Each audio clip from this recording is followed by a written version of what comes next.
Ассаляму алейкум, хайрлах шамлар, добрый вечер. В эфире телеканала АТР. Вы смотрите информационно-аналитическую программу «Бугунь». В студии для вас работаю я, Гульсум Халилова. Следующие 55 минут в этой студии с гостем мы обсудим основные новости и события сегодняшнего дня. Вы также можете присоединяться к нашему эфиру. Мы работаем в прямом эфире. На экраны ваших телевизоров режиссеры периодически выводят номер телефона +3 80 67 63 46 130. Присоединяйтесь к нам абсолютно бесплатно по Вайберу. Можете присоединяться по скайпу atr.tv, это наш адрес. И не забывайте подписываться на наш YouTube-канал. Там мы вещаем как в онлайн-режиме, так и выкладываем самые интересные фрагменты из наших эфиров, выкладываем практически все наши программы в записи. А я рада представить гостя нашей студии, Лесія Хно, политолог, директор Института национальной стратегии Украины. Витаю вас, пані Лесь. Добрый вечер. Наш эфир я предлагаю начать со следующих новостей, касающихся Крымской платформы. Временная поверенная в делах США в Украине Кристина Квин на форуме экспертной сети Крымской платформы сегодня указала на то, что мир не должен забывать о российской аннексии Крыма. По ее словам, США продолжат использование санкционной политики в отношении России. Ее цитируют наши корреспонденты. Давайте ее послушаем. США наполягають на тому, що анексія Криму – це великий злочин, про який не можна забувати. Росія намагається показати, що Крим – це частина Російської Федерації, але США ніколи не визнають нелегальну окупацію Кримського півострова. Однак заяв про це недостатньо. Порушення прав людини в Криму тривають. Ті, хто в цьому винен, повинні понести відповідальність. С Кристиной Квин также солидарна посол Великобритании в Украине Мелинда Симмонс, который считает, что мировое сообщество должно продолжать давление на Россию из-за аннексии Крыма. Зараз потрібно продовжувати міжнародний тиск на Росію за її дії в 2014 році і за те, що відбувається в Криму з того часу. Незаконна анексія Криму поставила значні виклики перед Україною і перед загальною системою євроатлантичної безпеки. Міжнародне співтовариство має продовжувати протистояти цим викликам. Ми повинні показати Росії, що не терпітимемо її кричущої неповаги до міжнародного порядку. Сегодня еще два государства подтвердили участие в саммите Крымской платформы. Теперь их 33 участника. Об этом в своем твиттер сообщил глава украинского внешнеполитического ведомства Дмитрий Кулеба. Давайте послушаем его цитату. Сьогодні отримали ще одне підтвердження. Плюс один президент приїде до Києва на установчий саміт Кримської платформи. Загальна кількість учасників зросла до 33. Пані Олеся, 33 страны. Есть ли у нас понимание, какие это страны? Ну, я думаю, что это ключевые страны, которые имеют значение для Украины, в частности, которые влияют на регион, в частности, США и Великобритания, и я думаю, что и другие страны Запада, и также Турция, я так думаю. Но важно даже не просто там количество или даже представительство, как говорят. Я думаю, что тут будет достаточно много стран, и с этим нет проблемы, с тем, чтобы публично Украину поддержали в вопросах Крыма, тем самым показав, что, на мой взгляд, очень важно, что эти страны не соглашаются с законностью аннексии Крыма России и не согласятся. И это очень важно. Но мне кажется, что не менее важно, если мы говорим вообще о Крыме, или это касается применительно Крымской платформе, или это касается вообще к теме Крыма, возможно, других форматов. Это постановка прикладных вопросов, конкретных, потому что на уровне просто поддержки, ну, все поддерживают Украину, да, ну, никто, я не знаю, там, ну, может быть, есть там Осетия или кто-то, да, кто выйдет и скажет, что да, мы считаем там аннексию Крыма законной. То есть публичная поддержка Украине есть, ну, практически со стороны всего мира. Но важно ставить действительно конкретные прикладные вопросы, можно назвать там, например, несколько, да, вот как сделать свободным прохождение через Керченский пролив, через в акваториях Черного и Азовского морей, потому что тенденция эта наблюдается. Мы вот видели недавнюю историю с британским эсминцем, с реакцией со стороны России, и как могут страны Черноморского бассейна или страны, которые активно поддерживают Украину, например, Британия, да, повлиять на то, чтобы действительно это судоходство было свободным и чтобы Россия, да, действовала в рамках международного морского права. Второе, это, например, как прекратить нарушение прав, ну, в частности, крымских татар в Крыму, например, да, или там других там, да, жителей других национальностей. Потому что то, что действует, там, допустим, в рамках суда ООН, когда были приняты предварительные действия, Россия их не выполняет.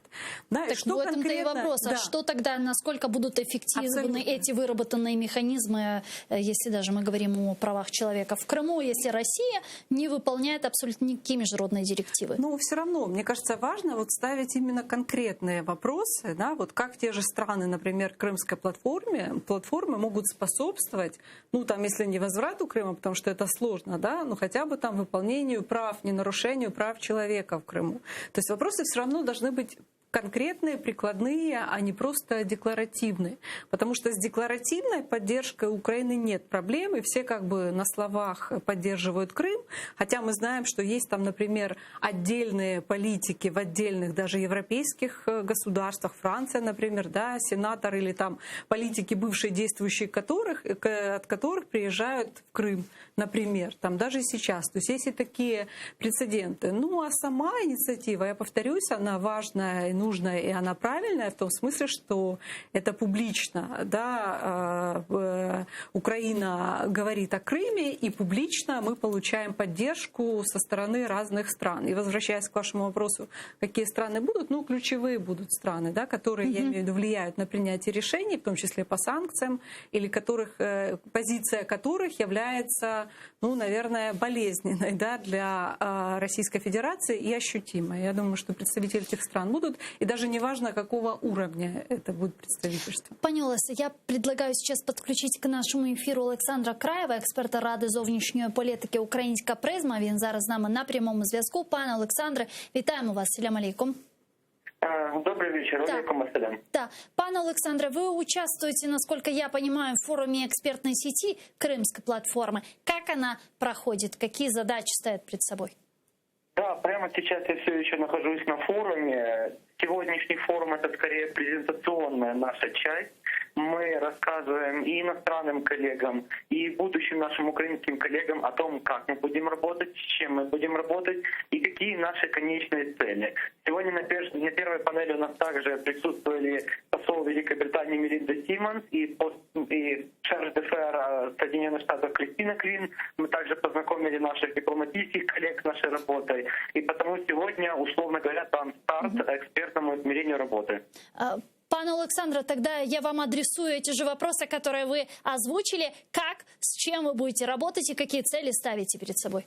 Фактически экспертная среда готовится стать таким себе интеллектуальным хабом Крымской платформы в целом. То есть именно здесь будут прорабатываться стратегии, приниматься определенные решения и нарабатываться новые пути и новые инструменты, которые помогут освободить Крым и вернуть Крым в Украину. Фактически это то место, где будут формироваться те политики, которые в дальнейшем будут рассматриваться и уже изменяться и фактически применяться на более высоких уровнях платформы. Конечно же, с очень широким вовлечением иностранных коллег, потому что мы сегодня увидели очень активный, очень живой интерес к украинской теме и действительно заметили одну большую проблему, что украинская проблематика не просто выпадает из инфополя других стран, она в принципе там отсутствует. А та информация, что есть, исходит от страны агрессора. И потому у нас появилась фактически еще и такая цель, финальное, но очень правильное, четкое информирование о том, что действительно происходит на полуострове.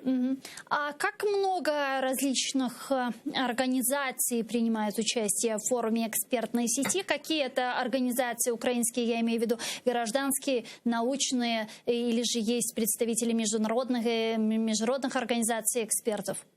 В данный момент в инициативной группе экспертной сети более 20 разных организаций и еще десятки независимых экспертов из разных сетевых структур и из разных аналитических центров. Кроме того, мы уже провели презентацию для более чем 30 стран, для экспертов из 30 стран, среди которых наибольший интерес проявили эксперты из Польши, стран Балтии, Соединенных Штатов, Соединенного Королевства, Великобритании и даже Японии и Аргентины. По факту на данный момент мы привлекаем десятки ключевых иностранных и украинских экспертов к нашей работе. Весь список называть, я займу у вас большую часть эфира, но в целом это в основном аналитические центры, экспертные сетевые организации, а также представители академических кругов и международных социологических экспертов. А Как вы видите дальнейшую работу экспертной группы Крымской платформы? Она будет дислоцироваться в каком-то центре, будет создан какой-то центр, где будут работать, собственно, эксперты и разрабатывать стратегии деоккупации Крыма, как они это видят и так далее, или как это будет дистанционно происходить? Как вы видите эту работу?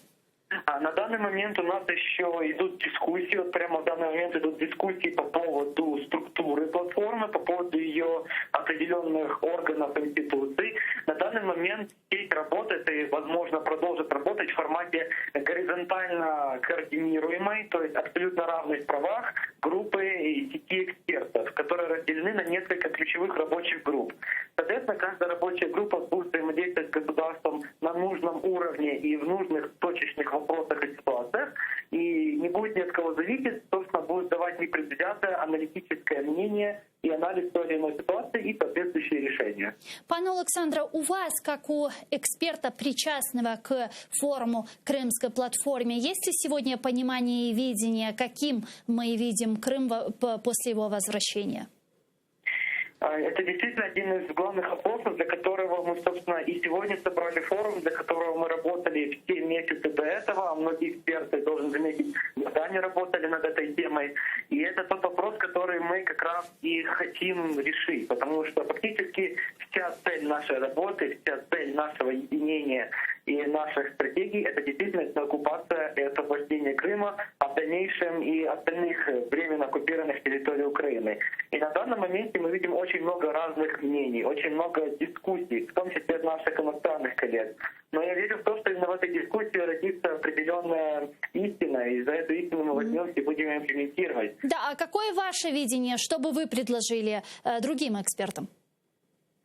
Я бы другим экспертам прежде всего предложил, как бы это ни звучало, начать с нами сотрудничать, потому что именно мы тут собрали гигантский конгломерат знаний, экспертизы и очень важных контактов. А в целом главная проблема, которую мы сейчас видим на экспертном уровне, это действительно непонимание иностранных коллег, а очень часто даже непонимание украинских коллег о том, что следует сделать, где применение нашей экспертизы будет наиболее эффективным, и как наши усилия сконцентрировать в достижении одной цели. И фактически вот эта концентрация усилий, как я уже говорил, и станет одной из целей нашей экспертной сети Крымской платформы. Дякую вам дуже, пане Олександре. Тогда не будем вас долго задерживать. Александр Краев был с нами на прямой связи. Эксперт Ради зовнішньої політики «Украинская призма». Пани Олеся, действительно, есть ли сегодня, на ваш взгляд, у руководства Украины четкое понимание того, каким мы возвращаем Крым? Какой он будет после деоккупации Крыма? Или же как раз это понимание и будет сформировано на Крымской платформе? Мне кажется, четкого понимания нет, даже не потому, что кто-то хочет или не хочет, а потому что это действительно очень сложные вопросы. С одной стороны, есть Российская Федерация, которая, как мы знаем, всегда и везде говорит, что исторически вопрос Крыма закрыт, и Россия отказывается, в принципе, в любых форматах обсуждать тему Крыма. Она говорит, что это якобы исключительно внутренний вопрос России. А с другой стороны, мы знаем, что вопрос возврата Крыма, вообще темы Крыма для Украины, он многокомпонентный. И здесь я согласна с тем, что надо как бы работать по горизонтальному направлению, потому что тема Крыма, она не может включать только что-то одно. И мне кажется, здесь вот что может и что должна сделать украинская власть, при помощи центра, и, возможно, там просто экспертов, и вообще просто политиков, вне зависимости от их взглядов политических, будь то власть или оппозиция, это действительно выделить вот эти важные приоритеты, по которым нужно работать в долгую, потому что понятно, что быстрого решения не может быть. Например, есть одно направление, которое считается, является международно-правовым. Да, это суды, они длятся, да, там есть суды, которые длятся годами, например, там Международный суд ООН, который согласился по существу рассматривать два больших дела, одно по Крыму, второе по Донбассу. Есть суды отдельные, которые касаются собственности, как собственности государства, так и частной собственности. Есть иски, которые касаются нарушения прав и так далее. И очень важно, чтобы это направление, как самодостаточное, его вело государство, и чтобы здесь ничего не выпадало. Есть отдельная тема, это действительно вот публичная, да, когда мы говорим о Крыме, вот, как, например, как Крымская платформа, где важно действительно, чтобы постоянно в публичном пространстве звучала тема Крыма, и чтобы сюда привлекались представители разных стран, тем самым оказывая Украине поддержку. Есть третье направление, которое касается всей морской составляющей. Даже кроме аннексии Крыма, Россия по сути осуществляет сейчас шаги, чтобы монополизировать, да, вот, акваторию Черного моря, и чтобы таким образом продолжать Украину, ну, скажем так, оттеснять, да, как морское государство, и это касается и Черного моря, и Азовского моря. И здесь очень важно, ну, как бы участие и выработка совместной политики стран Черноморского региона, и там стран, которые являются подписантами, да, и участниками морского права. Здесь важно, чтобы была их позиция. И другие вот направления, которые касаются просто гражданского, да, вот, ну, составляющей. Да, я понимаю, но вот как раз именно эти позиции, которые вы озвучены, они, собственно, и прописаны очень четко в различных международных договоренностях, резолюциях, которые принимали на протяжении 7 лет, если мы говорим про милитаризацию акватории Черного и Азовского морей. Это 2 резолюции парламентской ассамблеи Совета Европы. Если мы говорим о нарушении прав человека в оккупированном Крыму, не только это практически, это 4, если я не ошибаюсь, 4-5 резолюций парламентской ассамблеи Совета Европы, это резолюции Организации Объединенных Наций и так далее. В принципе, это поддержка, четкое понимание того, что происходит там, у нас есть в этих международных резолюциях, договоренностях и так далее. Но вот механизм, как это решить, как деоккупировать Крым, как заставить Россию уйти с Крыма, с Донбасса. Может, как раз этот механизм может быть разработан на Крымской платформе? Что это может быть? Может быть, но здесь, мне кажется, очень важно понимать, чтобы, знаете, не наступил такой, ну, как синдром усталости, потому что если люди видят, да, что вот есть какие-то принятые решения на международном уровне, но они не выполняются, значит, это неэффективно. И мне кажется, очень важно, чтобы этого не было, вот такого мнения, потому что, ну, я думаю, что все понимают, что это в долгую, да, вот такая тема, все, что касается Крыма. И здесь важно, чтобы вот не было этой усталости. И если мы говорим, допустим, о санкциях, вот сейчас будут выборы осенью в Госдуму, да, тоже очень важно реагировать на, ну вот там, на уровне новых санкций, да, если мы видим, если эти выборы будут там незаконные и так далее и тому подобное. Поэтому здесь, ну, не столько даже какой-то механизм может быть найден, потому что механизм может быть только в том, если Россия будет ощущать более на себе, да, вот, ну, скажем, сильно, да, последствия аннексии. Сколько вот скорее ужесточение санкций, это не механизм? Санкций, да, это один из механизмов. Но здесь важна, мне кажется, вот последовательность, пошаговость и, ну, готовность, да, вот идти в долгую.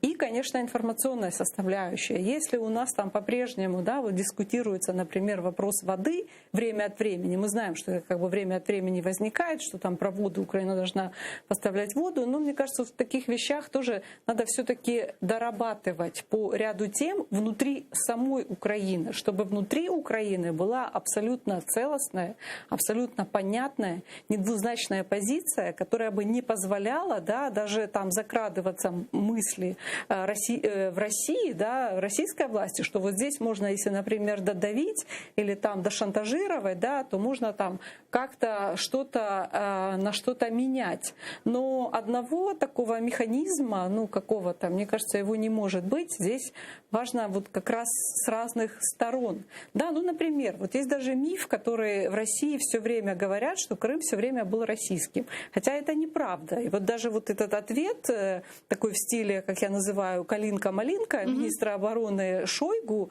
на слова Владимира Зеленского о Крыме, да, он рассказал анекдот об Одессе и там добавил, что Крым Крым всегда был, есть и будет российским. Но это неправда. Крым не был, да, как хотят показать в России, что он был все время российским. Когда их останавливало, да, правда? Не останавливал, но здесь надо внутри самой Украины над этим, мне кажется, более, вот, может быть, эксперты там из Крымской платформы, если будет это направление такое просветительское, да, может, это будет учтено, потому что Россия же работает и на общества западные, да, там, кто там на Западе, не все там разбираются, да, когда и как долго Крым был или не был российским. И здесь просто важно иметь абсолютно проактивную позицию, и в том числе и на этом направлении. Поэтому, ну, вот, мне кажется, главное, что нужно вот сейчас делать, это понимать, что есть вот много разных направлений, их там 3, 4, 5, и надо по всем работать, не избирательно. И вот, завершая тему Крымской платформы, один из важнейших вопросов: а что дальше? Вот пройдет инаугурационный саммит Крымской платформы, а как будет она работать дальше? Видите ли вы какую-то институциональную модель Крымской платформы? Как она может функционировать? Ну, она не обязательно должна иметь институциональную модель. Мне кажется, вот ее функция — это именно такого координирования, да, вот как точка сборки определенная. Вот как правильно, вот я тут согласна с экспертом, который участвовал у нас в эфире, о том, что это как бы такие горизонтальные, да, скорее связи.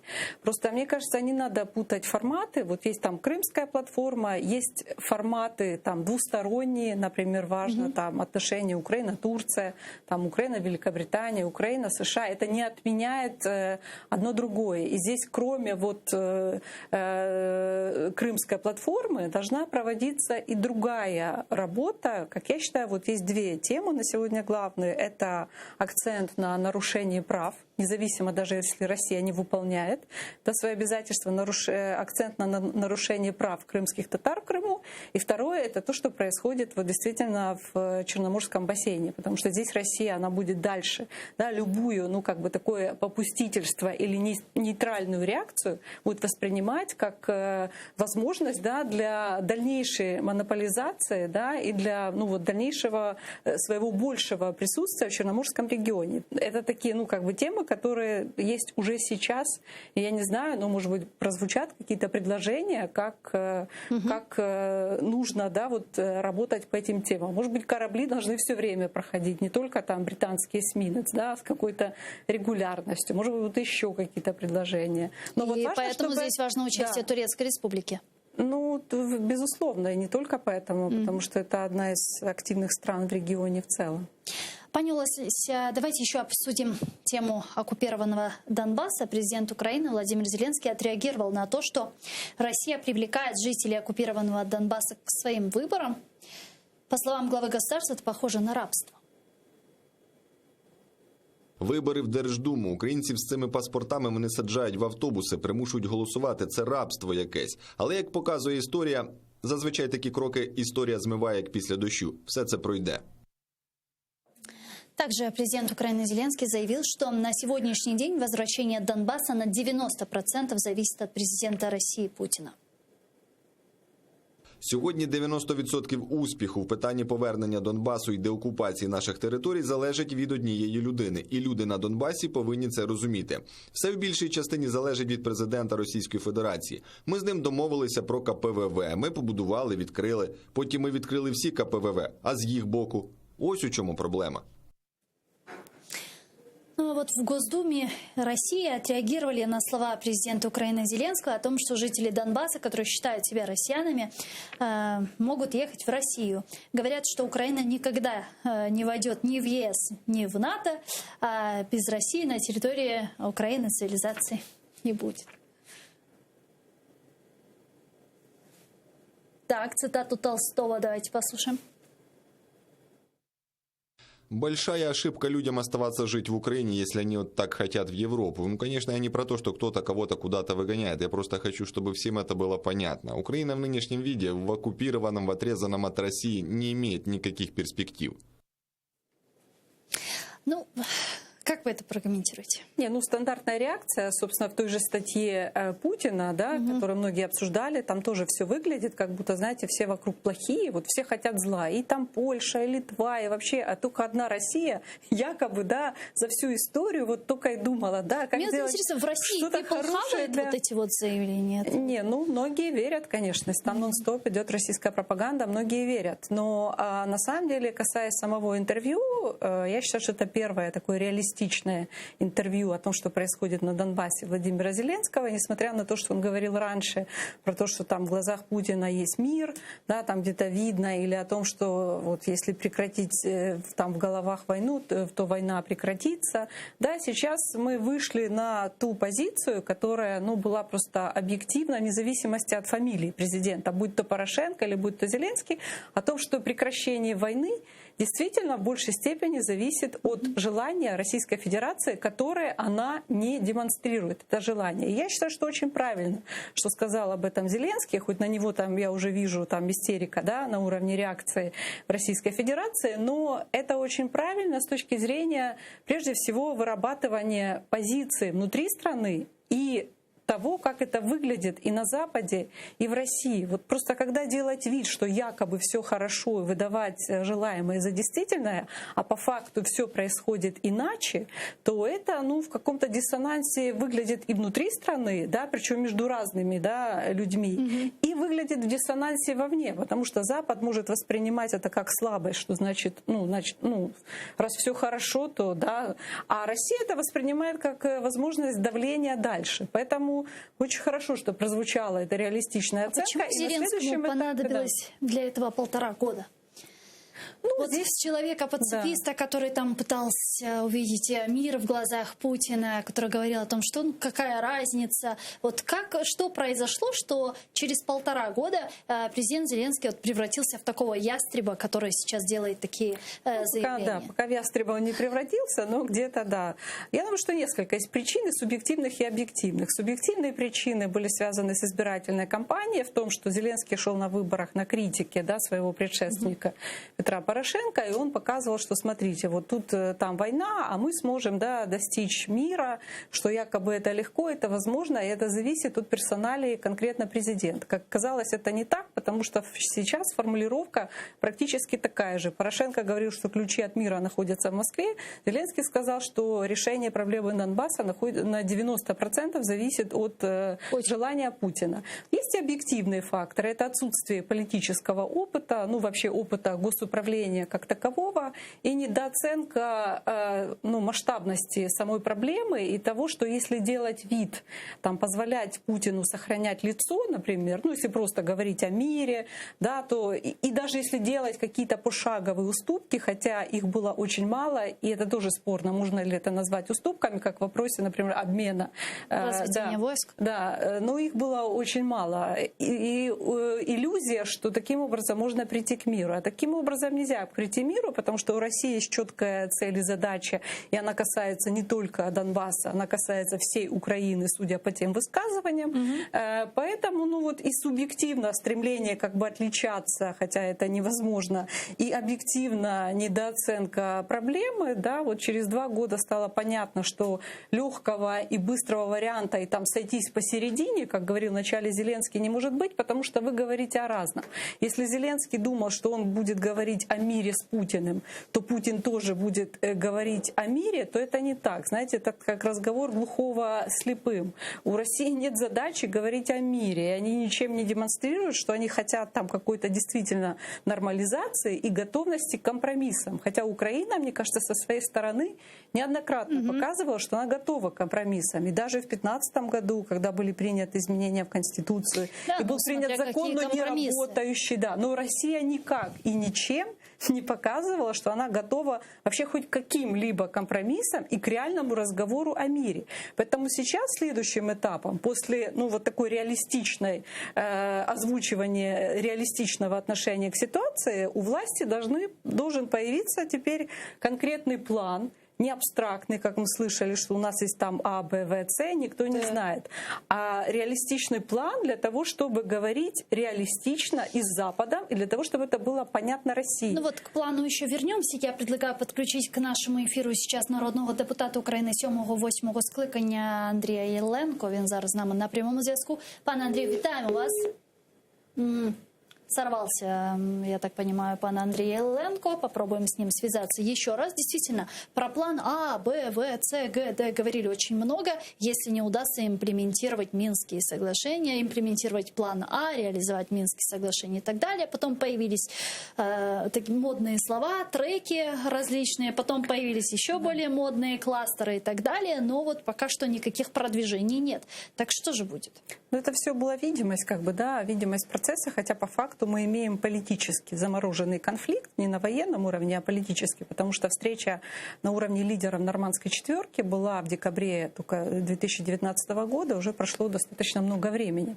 На мой взгляд, есть только два варианта. Есть один вариант при желании России, чего она не демонстрирует, потому что туда уже официально приезжают политики российские. Вот недавно там было одно собрание, да, которое инициировал самопровозглашенец Пушилин в середине июля, куда приехали вот депутаты от России, и они говорили, что вот это часть России и так далее и тому подобное. То есть туда заходит российский бизнес, там сейчас Курченко сменил другой человек, российский бизнесмен, и ничего не говорит о том, что Россия хочет, да, такого диалога. Но если бы Россия действительно хотела, то мы бы вернулись опять к соглашениям минским, другим, к подходу, да, что есть вот безопасность, есть политика, да, вначале должна быть безопасность, потом политика, и давайте как-то двигаться в этом направлении. Если этого не происходит, а мы видим, что этого не происходит, то на какое-то время действительно речь идет о замороженном конфликте. Но это не стена, как сказал в одном интервью президент, потому что нам не надо выносить ни на какие референдумы вопрос статуса Донбасса. Это не вопрос статуса территории, это вопрос состояния войны. Она горячая или она холодная? Потому что холодная война будет длиться долго из-за того, что Россия не приемлет самого государства Украины, сейчас... его движения, да. Поэтому речь идет о замороженном конфликте. Но сейчас надо это замороженный конфликт? Политически, да. Политически. На военном уровне нет, потому что Россия продолжает и дальше тактику, что при помощи военного шантажа надо добиваться политических уступок. Говорить о том, что Украина должна там выполнять формулу Штайнмайера, 5-10, так, как будто там военной составляющей вообще не существует. Проблема в том, что Германия уже говорит о том, что Украина должна выполнять формулу Штайнмайера. Вот к Германии вернемся. Пан Андрій Єленко, говорят, присоединяется к нашему сейчас эфиру. Пане Андрію, чуєте нас? Вітаємо вас. Добрый вечер. Да, добрый вечер. Пан Андрей, президент Украины Владимир Зеленский сказал, что на сегодняшний день возвращение Донбасса на 90% зависит от президента России Путина, и при этом в офисе президента говорят о необходимости все же проведения нормандского формата. Это сможет каким-то образом, вот нормандский формат на нынешнем этапе, в данный момент, в нынешних реалиях, каким-то образом сдвинуть с мертвой точки ситуацию с Донбассом, Минский процесс и так далее? Ну, насправді, я вважаю, що ніщо сьогодні не може зрушити з мертвої точки ситуацію на Донбасі. І всі прекрасно розуміють, що ситуація насправді патова. Росія продовжує свою агресивну політику, не збирається від неї відходити. Нещодавно Путін вкотре повторив всі ці свої тези, зокрема в своїй статті так званій, яку він недавно опублікував, про те, що його стратегічна мета, як він вважає на посаді президента Росії, це в той чи інший спосіб ліквідація української державності і повернення України під російський контроль. І, власне, сьогодні війна на Донбасі використовується як важіль тиску на Україну. Я от повністю згоден з тим, що тільки що звучало у вас в студії, як важіль тиску для того, щоб змусити Україну йти на політичні поступки, певною метою яких є фактична ліквідація української державності, ну або принаймні повна політична підконтрольність України Росії. Ну, відповідно, Україна не готова, звичайно, жити на такі кроки, що логічно. І навіть Зеленський, який приходив до влади на відверто популістичних тезах про те, що він зупинить війну, про те, що він домовиться з Путіним і так далі, цей час стало очевидно, що з Путіним домовлятися нема про що. Сейчас... Тому так, от наразі. Сейчас говорят о возможном привлечении Соединенных Штатов Америки к нормандскому формату или, возможно, создание некого другого формата с участием США по вопросу регулирования конфликта на востоке Украины. Как вы думаете, может ли быть отрегулирован этот вопрос во время визита президента Украины Зеленского в Вашингтон? Я вважаю, що це питання треба піднімати весь час, і Україна повинна апелювати до Сполучених Штатів. Перш за все, також до Великобританії, як до країн, які, по-перше, є нашими гарантами по Будапештському меморандуму, по-друге, є нашими, в значно більшій мірі союзниками і партнерами, ніж Франція і Німеччина. Тому, звичайно, нам Україні, це висвітло. Ми маємо постійно про це говорити, ми маємо це пропонувати, вимагати, як завгодно. Та справа, що очевидно, що тут має місце і позиція Росії, тому що якщо Росія скаже, що ми в такому форматі не хочемо проводити перемовини, відповідно, цих перемовин не буде. І тому я, звичайно, підтримую будь-які ініціативи по залученню Сполучених Штатів і Великобританії. Вважаю, що це абсолютно правильний напрямок, але я теж думаю, що навряд чи це буде реалізовано в якийсь спосіб, бо Росія буде це саботувати, це теж очевидно. Дякую вам дуже, пане Андрію. Андрій Ілленко, народний депутат України 7-8 скликань, був з нами на прямому зв'язку. Пані Олеся, а как вы думаете, присоединение Соединенных Штатов Америки к нормандскому формату или создание какого-то другого формата с участием США смогут вывести минский процесс, нормандский формат с того анабиоза, в котором они сейчас находятся? Я думаю, что нет, потому что общение на уровне США-Россия, даже у нас был Сурков, Волкер, да, вначале Нуланд, Сурков-Нуланд, потом уже Сурков-Волкер, так или иначе в параллельном режиме это все осуществлялось. Просто объединить в самом нормандском формате, на мой взгляд, на сегодня представляется технически это сложно, потому что в Германии будут выборы, и Германия вообще больше погружена во внутриполитические процессы. В следующем году будут выборы во Франции, и Макрон, как мне кажется, на текущем этапе хочет лидировать. Да, и вхождение Соединенных Штатов, оно покажет прежде всего самой Европе, что она не справилась с этой проблемой. Поэтому не факт, что технически это правильно объединять. Но в параллельном режиме участие и Соединенных Штатов, и там Великобритании на своем уровне. Но мне кажется, оно уже есть. Это просто вопрос того, насколько оно будет большим или меньшим. Потому что действительно инициатором и активным, таким провайдером многих санкций являются Соединенные Штаты.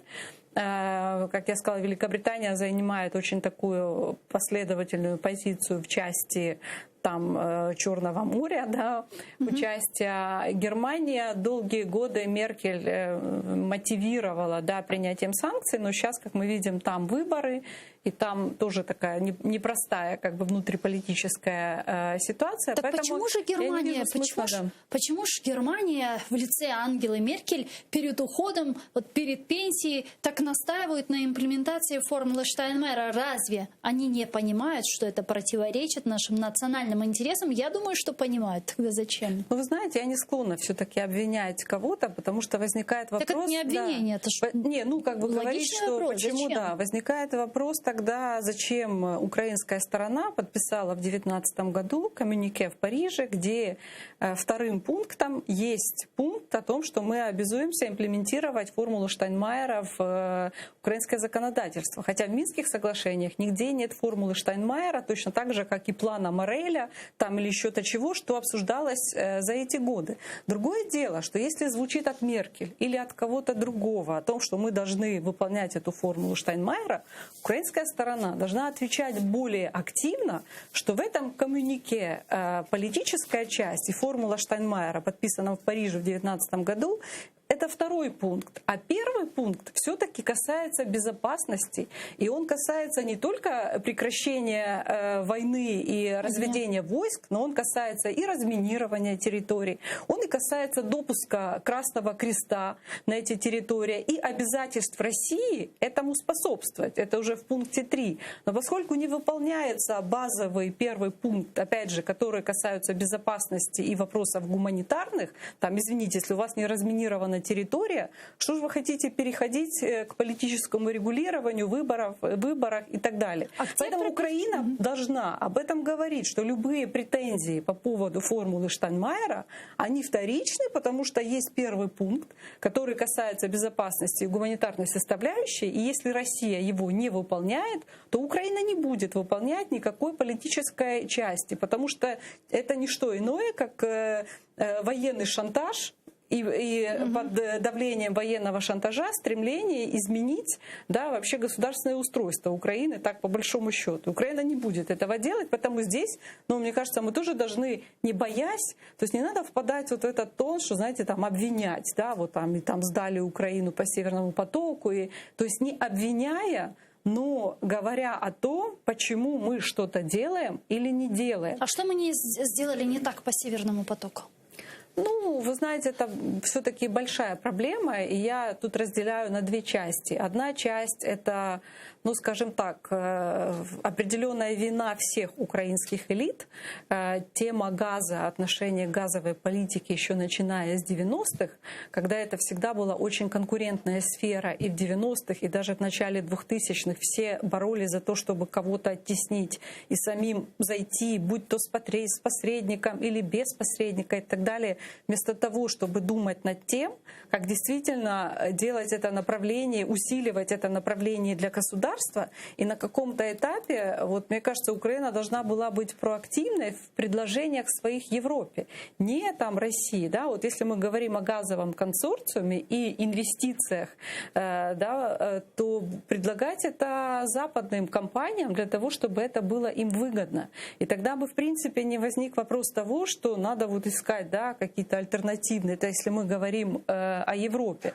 Кроме того, Украина, мне кажется, ну вот пропустила, если Россия воспользовалась президентством Трампа, а они воспользовались, несмотря на то, что Трамп вводил санкции по Северному потоку, но у Трампа начались расхождения, в принципе, с Европейским Союзом по другим вопросам. То есть Меркель нормально не общалась, там были вопросы о сокращении роли безопасности штатов, да, в глобальной системе безопасности, там выход из климатического соглашения и так далее, и отношения ухудшались. И Россия этим воспользовалась, да, несмотря на санкции, да, предлагая свою инициативу. И это для Украины наглядный урок, что мы должны были быть более проактивны в разной истории, в том числе, когда вот вся началась эта история, у нас до сих пор были даже после войны России отдельные политические силы, которые вносили законопроекты о том, чтобы вообще запретить допуск любого инвестора. Хотя после войны речь шла, естественно, о европейском инвесторе, а не о российском.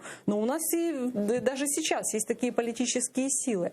Но и в целом уже на этом этапе, мне кажется, надо более, ну, вот смотреть на перспективу. И вот, когда обсуждалось это соглашение между Штатами и Германией, Украина, может быть, тоже там участвовала, да, как заявил Блинкен, но публично мы этого нигде не обсуждали, и это тоже ошибка. Россия сигнализирует, что будет использовать газопровод «Северный поток-2» как инструмент политического шантажа Украины. Такую оценку дал министр иностранных дел Польши Збигнєв Рау.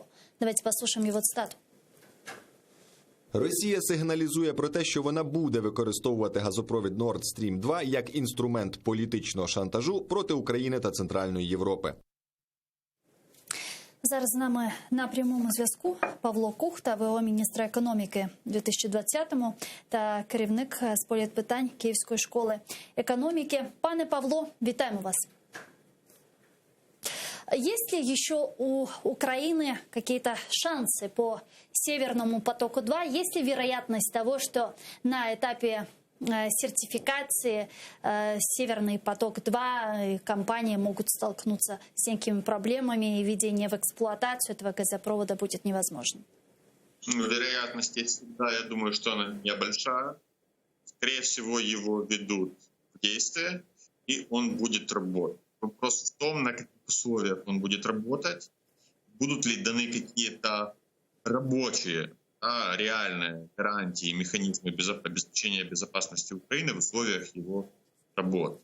На это, наверное, шансы еще есть. С другой стороны, я предполагаю, что он небольшой. То есть теоретически может что-то появиться, скажем так, после переговоров Зеленского и Байдена в Вашингтоне. но гарантии этого нет, и, честно говоря, я думаю, что вероятность этого, вероятность скорее нет, чем да. А какие это могут быть гарантии? К примеру, можно ли заставить Россию придерживаться норм третьего энергопакета, заставить Европу придерживаться норм третьего энергопакета? Собственно, это самый, наверное, рабочий вариант того, как это обеспечить, да, чтобы Nord Stream 2, а также Nord Stream 1, которые сейчас, по сути, имеют исключение из правил европейского рынка, они работают по другим правилам. Это позволяет «Газпрому» демпинговать и злоупотреблять своей монополией. То есть, по сути, применение европейских правил к «Газпрому» могло бы позволить, в принципе, спасти ситуацию. Потому что в равных вопрос, условиях... как это сделать? Как заставить Россию выполнять нормы? Это очень просто. Нет, это достаточно несложно, это уже юридический сугубо вопрос. То есть просто у них есть исключение из правил. Если Европа, ЕС, Германия отберут законным образом это исключение, Nord Stream и «Газпром» работают на общих основаниях, на тех же, на которых работает наша газотранспортная система. Наша газотранспортная система сейчас работает по правилам Европейского Союза. Соответственно, мы становимся конкурентоспособны. В равных условиях мы можем с ними конкурировать. Конечно, когда они, по сути, могут демпинговать дешевым газом в огромных объемах, и к ним не применяются нормы антимонопольного законодательства, которые они, в принципе, нарушают, конечно, они выигрывают у нас конкуренцию. Это очень выгодно немецкому бизнесу, который получает доступ к огромному объему дешевого газа. Это крайне невыгодно всем остальным. То есть это самый нормальный и правильный механизм, который нужно было бы применить в этой ситуации. Но, повторюсь, я думаю, что, скорее всего, этого не будет.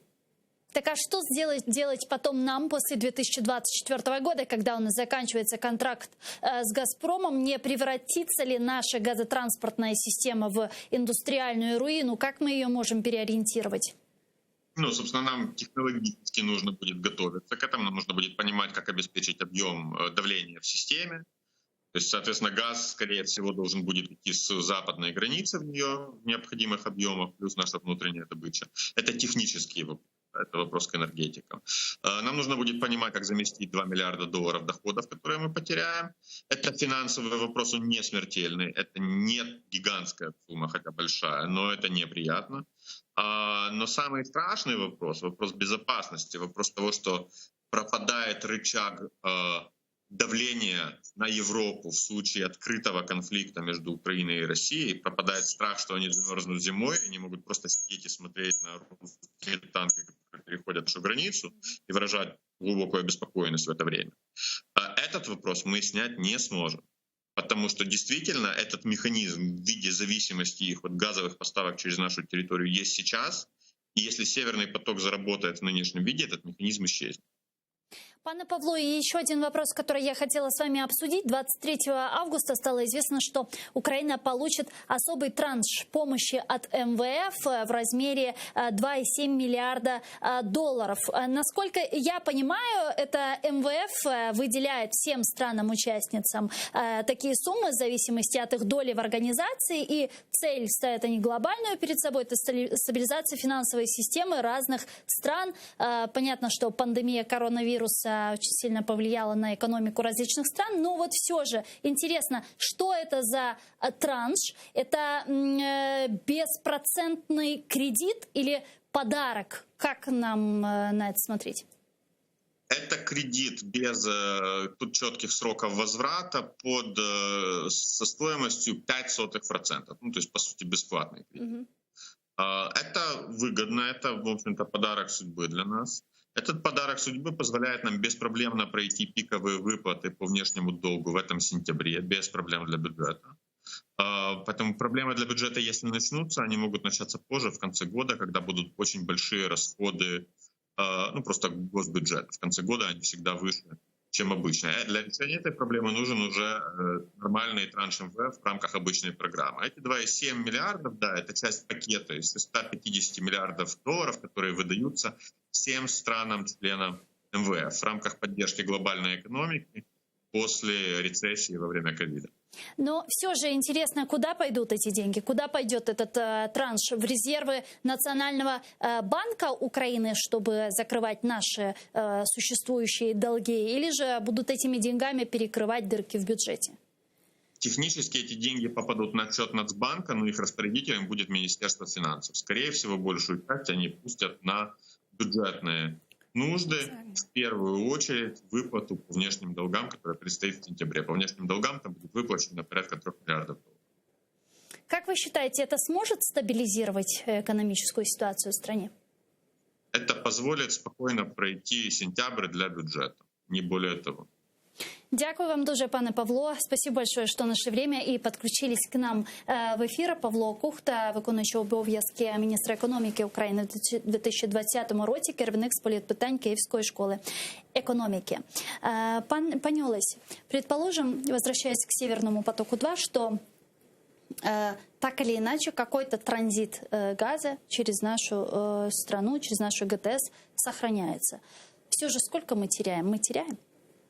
Не, ну это вопрос в том, сколько сохраняется, потому что если действительно это меньшее количество объемов, просто критически необходимое для поддержания уровня давления той же газотранспортной системы, то это уже проблема.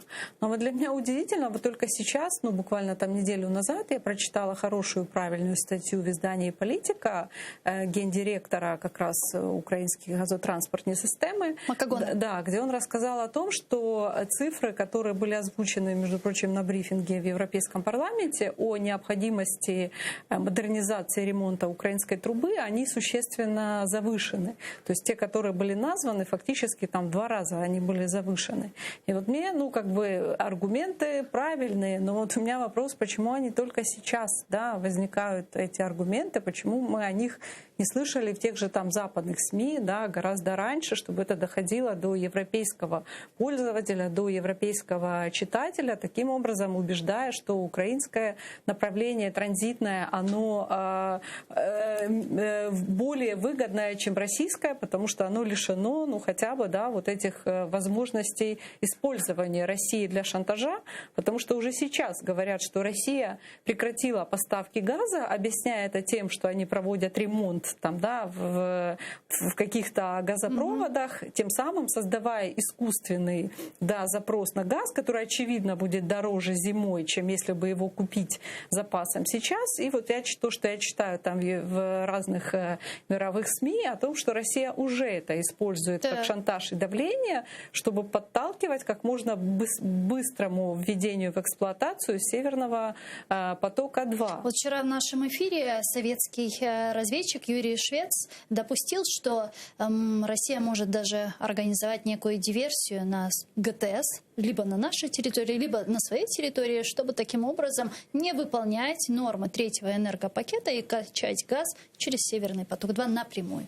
Мне кажется, что и без каких-то диверсий у России есть масса возможностей. То есть там такая звучит формулировка, я слышала комментарий от России, что мы не против, мы же будем продолжать транзит в случае, если украинская газотранспортная система будет модернизирована, да, и для этого подходить по техническим параметрам. Поэтому Россия может в любой момент сказать, что смотрите, украинская газотранспортная система не подходит по техническим параметрам, это опасно, якобы там есть протечки, поэтому мы не можем, да, таким образом рисковать. Поэтому даже и без диверсий у России есть масса возможностей при наличии, да, альтернативного Северного потока-2 просто отказаться или там сокращать поставки, даже не прибегая, да, вот, к каким-то такого типа уже действиям. Дякую вам дуже, пані Олеся. Спасибо большое, что приехали к нам в студию. Олеся Яхно, политолог, директор Института национальной стратегии Украина, была гостем нашей студии. А мы с вами не прощаемся, мы прерываемся буквально на 5 минут. Далее эфир телеканала АТР продолжит аналитическая программа «Бугуни» с Османом Пашаевым. Не пропустите. Коршкенчик.